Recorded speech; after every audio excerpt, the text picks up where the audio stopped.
That's closing bell on Wall Street, and now it's market domination over time. We are giving you full coverage, all the moves, get you up to speed on the action from today's trade. With us now is Yahoo Finance's very own Jared Blickery, joining us here to break down the moves today. Jared. Thank you. Well, let's go to the Wi-Fi Interactive right now and check out what the Dow is doing. We got it down about 220 points or 0.5% for the day. Let me show you what happened over these 4 days, holiday shortened week, down about 1/3%. And then here's the NASDAQ, just about break even for the day, still holding on to gains of 1% for the week. And the S&P 500 still holding on to gains of about 1/3%. And that's also how much it lost today. I should mention too that right after the report on the open of today, we got record intraday highs in the Dow, NASDAQ, and S&P 500, but we definitely gave those back. Now, let's take a look at the bond market, because this is what was really moving this week. The 10-year T-note yield down from about 4.25, 4.3, all the way down to 4.09%. That's a big move right there. That's on the long end. And then on the short end, we're going to look at the 13-week T-bill yield. That went from 4.05% crashing down to 3.91%. That is the short end of the curve. Those are those rate cuts getting priced in. And now let's take a look at the sector action. And let's get the sector action up there. That's the NASDAQ 100. Here we see real estate in the lead position. It's been a leader all day, up 1%, followed by materials, and then leading to the downside, financials and energy off almost 2% there. And then we'll also take a weekly look here. Communication services, where you find Alphabet and Meta. That was the leader, up 3%. And then in second place, Amazon and Tesla fueling XLY. That's consumer discretionary, up 1.5%. To the downside, energy was the biggest loser, off over 3%, and then financials in second place. I'm going to leave it with the NASDAQ 100 over the entire week, and you can see up there, NVIDIA lost a little bit of steam, down 4%, but Alphabet, after that favorable antitrust ruling, that was up 10%, Apple holding on to gains of 3%, and Broadcom really stole the show today, overnight after those earnings, up 9% today, and about 12% for the week. And I'll send it back to you on that.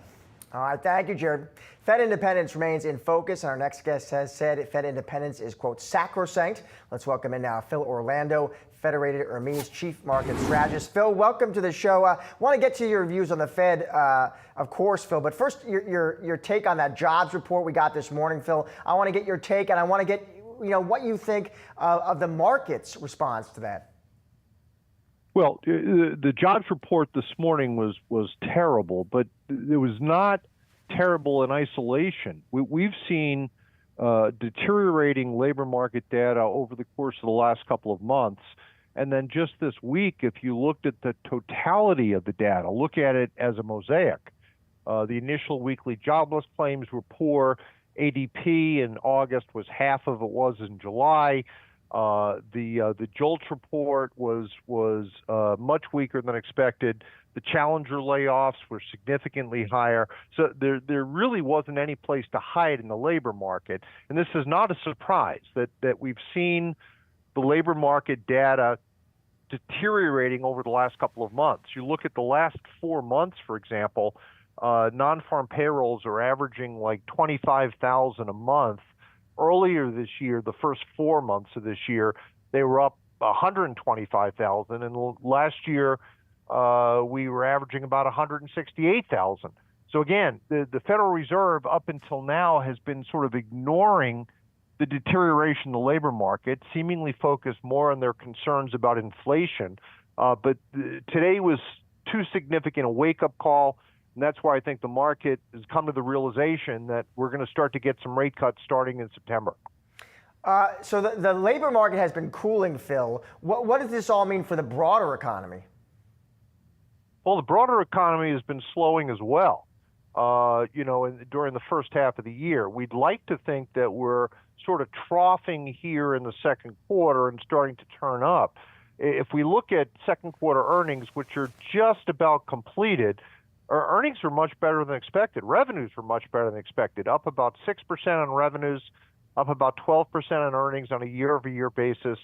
And we think those earnings are now going to accelerate over the course of calendar 26. So we can sort of separate to some degree what's going on with the labor market from the broad economy. So your follow-up question is, well, how can that be? You can probably point to two things. Number one, Trump administration has been making a concerted effort to deport immigrants, some immigrants convicted of crimes, etc. So theoretically, they were part of the labor force. We studied this pretty closely, and the participation rate among the immigrant population is down pretty sharply over the last year. The second thing is DOGE. There's been a pretty significant decline, about 100,000 decline in federal employees over the last 7 months, and that number is likely to increase over time. So those are two pockets that we can point to that's reducing employment levels. Fed independence, Phil, has been a subject of great conversation, including just today on this program with another economist. I'm curious to get your takes there. Are you worried about Fed independence in the way that some economists and strategists have been this week? I am concerned about Fed independence generally, and I thank you for using my word sacrosanct. I firmly believe that. You do not want members of Congress or the White House making monetary policy decisions. And the reason for that, very simply, is that we know how they would decide. They want lower interest rates. They want to goose the economy. They want people working. Why? Because they're interested in their own self-interest. They want to get reelected. They want their party to remain in power in Washington. So, inflation be damned. Whereas the Federal Reserve, is looking at this dual mandate and this Phillips curve trade-off. They're trying to manage full employment and moderate levels of inflation. So I want the Federal Reserve in charge of interest rate policy, not the president, not Congress. One way to resolve this problem, in my view at least, is that we've got term limits on members of the Fed. We've got term limits on the president. We don't have term limits on members of Congress, senators and representatives. I think now is long time past that we ought to establish 12-year term limits for senators and congressmen. That way they're making decisions on the basis of what's right for their constituencies, their states, the country, not how can I prolong my political career in Washington to 30 or 40 or 50 years? I know, so there is concern, Phil, about Fed independence in some quarters. Do you see any evidence of that concern, Phil, in the financial markets? Right now, I think the concern that we have is that this Federal Reserve, the Powell Fed, over the last 4 years, has made a series of policy errors. You can go back to the spike of inflation back in 2021. The Federal Reserve kept telling us that spike in inflation was transitory. Our work at Federated Hermes suggested that we could see nominal inflation peak out at 8 or 10%. We ended up peaking at about 9%. The Federal Reserve didn't start hiking interest rates until March of 22, probably a year too late. And then look at the situation last year. We felt that the Federal Reserve should have cut interest rates in July. We would not have cut interest rates in September. And the reason for that, very simply, is the Federal Reserve historically, to avoid the appearance of impropriety in a presidential election year, abstains from changing policy in between Labor Day and the election. And we were fine with cutting rates after the election, November and December. The Fed didn't do that. They cut rates 50 basis points in September. The timing of that just didn't look right. And then fast forward to where we are now, it was apparent to us that the labor market was deteriorating over the last several months, and our concerns about inflation were much more sanguine than the consensus, I believe. Our view was that you had a situation where the tariffs were going to create sort of a one-time effect, not a continuous effect. And therefore, we felt that the Fed should have been more focused on the deterioration in the labor market and probably should have started to cut rates in July, as Chris Waller and Mickey Bowman had suggested. So those are just three examples that I think individuals like us who are Fed watchers are very concerned about the policy decisions of the Fed. And I think members of government, particularly the Trump administration, are looking at that, saying, well, we need to get some people in there that understand the economy better and can make better interest rate decisions in order to make sure that the labor market and inflation are where they need to be. Phil, always great to see and to have you on the show. Enjoy the weekend. Palantir is one of the hottest stocks in the S&P 500, but for many investors, it's hard to describe what it actually is. Yahoo Finance tech editor Dan Howley is taking a deep dive into Palantir and breaking down what the company does. Founded in 2004 with funding from the CIA's not-for-profit venture capital arm In-Q-Tel, Palantir is named for a collection of mystical orbs in J.R.R. Tolkien's The Lord of the Rings universe that can see both the past and present and allow users to communicate over vast distances. That's not exactly far afield from how Palantir itself operates. The company is able to pool and organize client data, which helps them either form or point them to possible solutions for their various needs. And it's been quite lucrative for Palantir. The company offers 4 main software platforms: Gotham, Foundry, Apollo, and its artificial intelligence platform, AIP. Government defense and intelligence agencies and law enforcement use Gotham to combine information from various sources, finding previously unseen patterns that they can use to determine outcomes and suggest actions in their operations and investigations. Foundry pulls data from Palantir customers' own disparate sources and organizes it to help them improve decision-making and processes. Apollo is a cloud service that allows the company to continuously provide software updates and features to clients. And AIP allows Palantir customers to create custom artificial intelligence agents that can help organize and take advantage of their data via integrations with Foundry and Gotham. The company works with a wide swath of organizations, including the UK's National Health Service, the World Food Programme, and Airbus.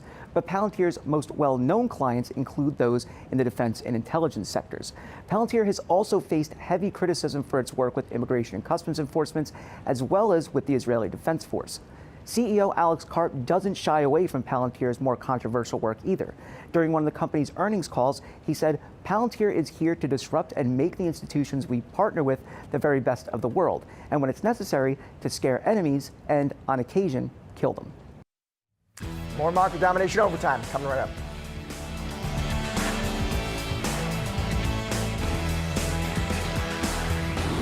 Goldman Sachs is sounding a little more cautious on that hot AI trade in a new note out today, in large part citing valuations. This as the investment bank is gearing up for the start of its big annual Communacopia Tech and Media Conference next week.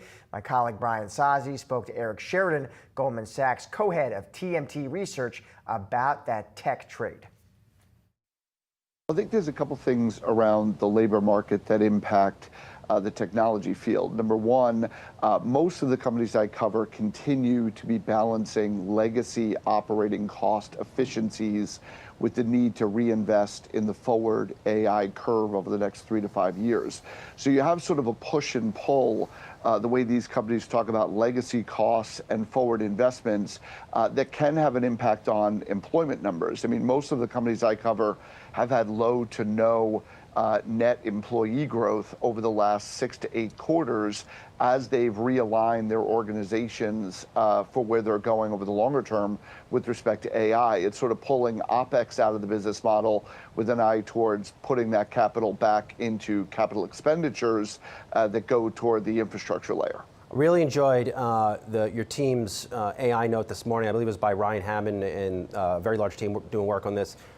Sounding the alarm a bit on AI stock valuations. And I'm glad your team brought this up because we saw large sell-offs this week at Salesforce, Figma, C3I. After earnings, they were okay, but they didn't blow anybody away. Conference calls were okay. Outlooks were so-so. Should investors be concerned about AI valuations at these levels, and why so? Well, you and I have talked about this before, Brian, but this trade is very nonlinear and volatile in nature. So, when you go from the advent of the idea, when ChatGPT came to the forefront in November 22, to building out the infrastructure layer, to eventually having to build out the application layer of AI, it is not a straight line. And I think what we're seeing right now with AI is that we are clearly moving from a infrastructure layer investment theme towards an application theme. And we are seeing differences between how the applications of AI are deployed by consumers and by enterprises. Enterprises have to operate within strict budget requirements, and you also run into some friction on the employee side with respect to how they use AI in their own individual workflows. We see when you look at consumer AI that people are much more likely to adopt AI in their consumer computing habits than their enterprise computing habits because they see less potential for that to impact their own earnings power, to be frank. And I think at the end of the day, you're seeing very different skews of how AI is being adopted between consumers and enterprises. Eric, I'm not sure if you saw this, that the tech meeting dinner last night, the President Trump, it was just the optics were amazing to me. You have Mark Zuckerberg over at Meta sitting next to President Trump and Bill Gates on the other side. It's fascinating theater if you're in media and you happen to cover stocks. Nonetheless, you cover Meta. You've been bullish on Meta shares. Zuckerberg said last night at dinner they plan to invest $600 billion in AI-related capex in the U.S., I believe, through 2028. Is that too much in your view? Well, it is a greater dollar amount than we have in our financial projections today. Now, the nuance in that is you don't know from the outside looking in how much of these investments are going to be made by Meta themselves and how many of them may be made by third parties, such as private equity firms and private credit and data center companies away from the profit and loss statement of Meta. So I think there's a lot of large numbers being thrown out, a couple of $1 trillion before the end of the decade, hundreds of billions of dollars by individual companies. I think the devil is somewhat in the details of how much of this is actually going to end up on the financials of any one given company, as opposed to elements of private equity, JVs, partnerships. I think there's a lot of that's still to be sorted out. Is the growth in Meta's businesses, Eric, whether it's Facebook, Instagram, or even WhatsApp, are they supportive of a $600 billion investment in AI capex? I'm trying to figure out what's the next growth catalyst for each of those platforms. Yeah, well, there's a couple of growth platforms at Meta that we would highlight. The deployment of AI into advertising systems is an area where you can actually today see real benefits of AI driving faster revenue growth. So we wrote a note a couple of months ago talking about how AI can disrupt existing advertising profit pools and highlighted Meta along with Alphabet and Pinterest and AppLovin as companies that could benefit from that broader secular theme and identified hundreds of billions of dollars of existing industry profit pools that could move towards the digital advertising landscape. Last quarter alone, deploying more AI into their content recommendation engine resulted in a mid-single-digit increase sequentially in engagement, meaning folks like you and I used Instagram more because Instagram's content recommendation engine was being better run through a mixture of AI and machine learning. And there are elements of that we think remain underappreciated that could sustain high teens or 20% growth for longer. Lastly, Eric, Google's antitrust case effectively over. Is it off to the races for that stock? Because as you and I know, that stock has been trading at a discount to the broader S&P 500 for some time, in large part because of this case. Yeah, so in a note the other day coming out of that ruling, what we articulated is that you could see Alphabet make a move now towards a market multiple. It does trade around 3 to 4 points below a market multiple today on 2026 and 2027 earnings, depending on how far out in terms of operating estimates you want to use for your valuation metrics. That could push us towards an upside node. We've articulated an upside node in the stock closer to $300 a share against our price target, which is roughly where it's trading today. And as people get more comfortable with the mixture of assets inside Alphabet, what's been interesting about this ruling, Brian, is that the ruling acted as an overhang on the multiple. But if you actually go out and talk to investors like I do every day, most of them want to own Google Cloud, YouTube, and Waymo as exposure to those businesses, but the overhang was on search. With the overhang lifting around search, you do wonder if you end up with a full re-rating of this asset portfolio, as we've talked about in some of our prior notes. All right, we'll let you go. I know you got a big week, probably a big weekend of prep ahead of Communicopia. Looking forward to seeing you there. Looking forward to being at that conference. Thanks, Eric. Appreciate it. Take care, Brian. See you out there.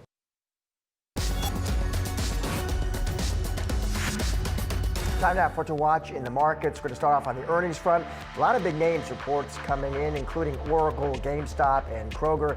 Oracle announced results for the first quarter on Tuesday.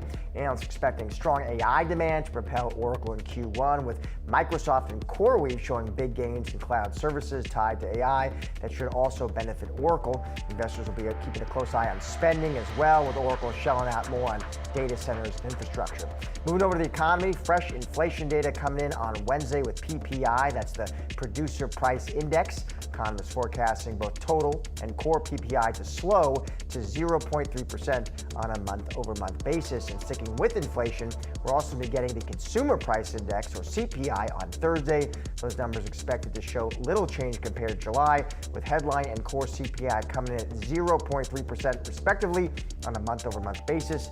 The new inflation numbers are the next important economic data point for the Fed as it approaches that September FOMC meeting. Well, that's going to do it for today's Market Domination Overtime. Be sure to come back tomorrow at 3 p.m. Eastern for all of your coverage leading up to and after the closing bell.